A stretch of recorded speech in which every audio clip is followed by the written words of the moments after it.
Et voilà, 1000 heures avec un Ford Ranger. Et oui, mon Ford Ranger, il y a un mois, à vrai dire, est arrivé à ses 1000 heures. Cette version est la phase 3 du Ford Ranger. Au Brésil, on a toujours ce 3,2 litres turbo diesel, le meilleur moteur que Ford n'ait jamais fabriqué pour un pick-up. Et je vais vous dire qu'est-ce que je pense de mon Ford Ranger et aussi le nouveau Ranger, le modèle 2023, qui est en précommande en France, mais au Brésil, on ne l'aura pas avant 2023-2024, ça c'est sûr. Pourquoi? Car le V6 turbo diesel est actuellement en test en Argentine et au Brésil. Et oui, en France, vous allez avoir un moteur V6 essence et surtout votre pick-up ne sera pas tropicalisé. La version tropicalisée est en phase de test. Mais parlons. Alors, tout d'abord, mon Ford Ranger, je l'adore. Depuis que je suis arrivé au Brésil en novembre 2015, ça a été mon rêve d'avoir un pick-up. D'abord un L200. Et quand j'ai eu la possibilité d'acheter mon premier Ford Ranger, que vous voyez ici sur la photo, c'était un modèle d'occasion qui avait 7 ans. Il a été fabriqué en 2013, c'est-à-dire les premiers Ford Ranger faits par Ford qui sont sortis de l'usine. Ça a été un pur bonheur. Un pur bonheur. Même l'intérieur était bien fini pour l'époque. Il avait une bonne bouille, ça à vrai dire. Et c'est pour ça que quand j'ai pu m'offrir le nouveau modèle, c'est-à-dire la phase 3, je me suis dit on y va, on le vend. Surtout que maintenant les prix ont fortement augmenté. Le prix du Ford Ranger au Brésil. Quand j'ai acheté mon Ford Ranger, celui-ci coûtait 180 000 reais. Vous rajoutez 5 000 reais d'IPVA, c'est la taxe de roulement qu'on doit payer chaque année. Vous arrivez à 185 000 reais à l'année. 185 000 reais à l'achat. Aujourd'hui, ce même Ford Ranger en coûte aux alentours de 320 000 reais. C'est-à-dire les prix ont fortement augmenté au Brésil et sa valeur d'occasion à 2 ans, je ne vais pas vous mentir, c'est 260 000 reais. Donc j'ai gagné de l'argent en achetant le pick-up. Alors qu'est-ce que j'aime sur le Ford Ranger? C'est tout d'abord son moteur. Un moteur qui est très robuste, qui ne me lâche jamais, qui fasse froid, parce qu'il fait froid au Brésil, à 0 degré, comme à des températures à plus de 45 degrés, en tout terrain. J'ai déjà roulé plus de 36 heures avec, c'est-à-dire le pick-up ne s'est pas arrêté pendant 36 heures et je n'ai eu aucun problème. Donc réellement, si vous venez habiter au Brésil, si vous habitez en Afrique, c'est réellement le pick-up qu'il vous faut. Je vais vous dire que c'est le meilleur rapport qualité-prix par rapport à sa technologie et aussi à ses capacités de franchissement, car réellement il y a peu de pick-up avec cette capacité de franchissement. Au Brésil, il est en concurrence avec le Hilux, plus de 4000 ventes au mois de mai 2022. Et ensuite, en 2000 ventes par mois, nous sommes avec le S10, sauf que le S10 a un problème en tout terrain, c'est qu'il n'a pas la même capacité de franchissement que le Ford Ranger au niveau de son 4x4 low et au niveau du différentiel. Mais ça, je vais vous faire une prochaine vidéo bientôt sur les différents différentiels que vous avez. Et le Ranger, c'est la 3e meilleure vente de pick-up. On est aux alentours de 1300 pick-up vendus par mois. Donc c'est vraiment un très très gros marché pour Ford, le Brésil. Beaucoup plus gros que, si on peut dire, l'Europe. Donc au Brésil, il faut savoir que en termes de vente, c'est entre 8000 et 9000 pick-up neufs qui sont vendus par mois. En France, même en Europe, on est beaucoup moins. Alors, le modèle 2023. Car je vais vous faire une prochaine vidéo, c'est-à-dire demain, sur les défauts du Ford Ranger, notamment sa peinture, notamment ses pneus à l'origine, qui sont des pneus route et pas des pneus tout-terrain, mais il s'en sort très bien tout-terrain. Et Ford a rectifié le tir, mais ça sera une vidéo que vous aurez demain.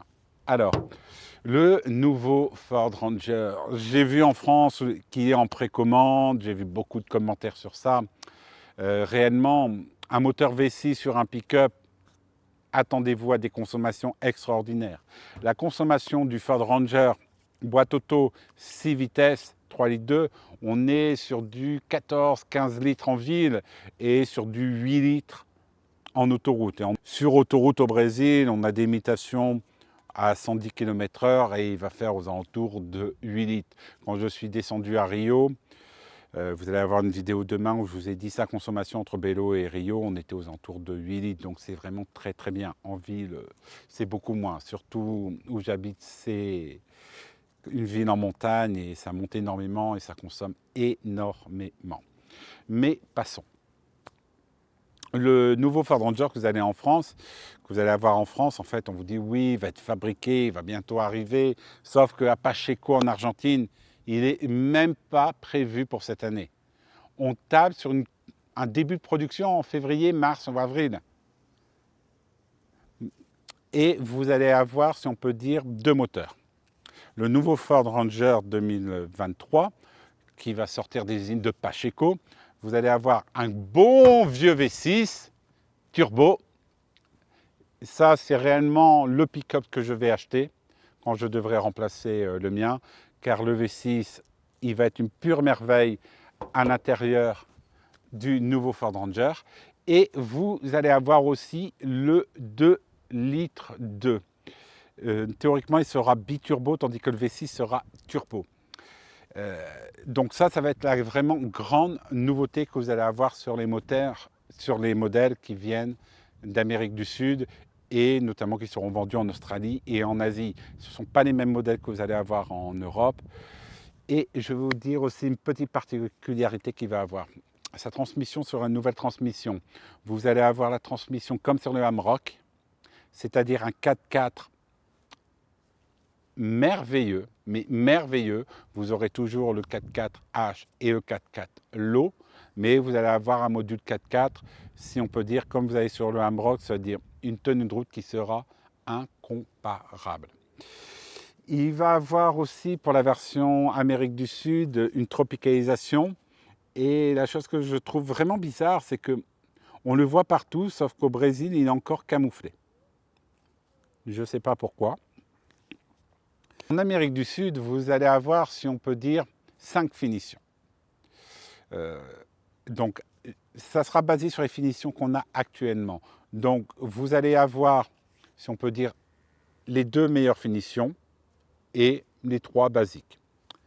Et ils vont nous sortir encore des, si on peut dire, des versions spéciales. Donc, en Amérique du Sud, on n'a pas de One Track. On a uniquement le Limited et le XLT. Ce sont les 2 plus hautes finitions. Les 2 plus hautes finitions auront le moteur V6. Ensuite, vous allez passer sur les modèles XLS, XL et théoriquement, on y devrait avoir un modèle simple cabine, sauf qu'au Brésil, il n'est pas vendu. On vend uniquement du double câble ici. Alors, vous allez avoir ici un moteur 2 litres ou 2 litres 2 et avec des finitions vraiment basiques. Vous allez retirer les chromes, vous allez retirer pratiquement toutes les options.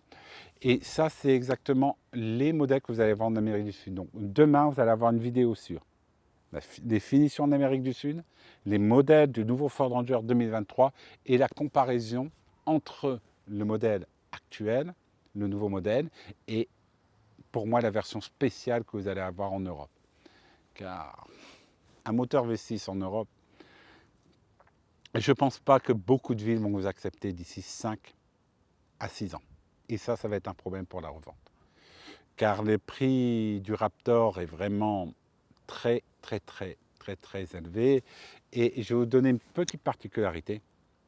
C'est que le Ford Ranger Raptor ne peut pas être vendu au Brésil car il n'est pas considéré comme un utilitaire, car sa charge utile est inférieure à 1 tonne. Alors moi, je suis pour une chose en France, et ça c'est un avis personnel.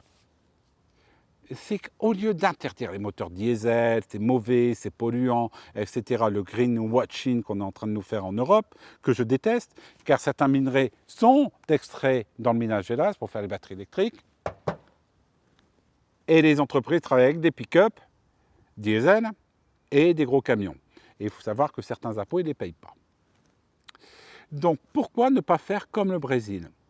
Mettre les voitures qui ont une charge utile inférieure à 1 tonne en moteur essence Si c'est une production nationale, c'est-à-dire à l'intérieur de la France par exemple, autorisé de monter du diesel, mais réservé à certaines voitures, et pour toutes les voitures qui ont une charge utile supérieure à 1 tonne, leur autoriser le moteur diesel et leur autoriser leur entrée en ville comme ça. Comme ça, vous allez avoir un renouvellement du parc, c'est-à-dire charge utile plus d'1 tonne, vous pouvez avoir un moteur diesel inférieur à 1 tonne. Désolé messieurs, c'est pas possible. Vous allez avoir un moteur essence. Et ça serait très bien pour les professionnels. Car je mets au défi de prendre 1 tonne dans un pick-up avec un moteur essence au niveau de la consommation et monter une cote. Vous allez voir que le pick-up, voire n'importe quelle voiture, ne va pas réussir ou va galérer ou va consommer. Donc ça, c'est réellement quelque chose que on pourrait faire, modifier la loi disant pour les professionnels, on va vous autoriser d'acheter des voitures diesel, mais avec une capacité en charge utile. Et ça serait vraiment un plus. Voilà. Allez, à demain pour la présentation du Ford Ranger 2023, modèle Amérique du Sud, et surtout mon pick-up, qu'est-ce que j'en pense, ses défauts et ses qualités.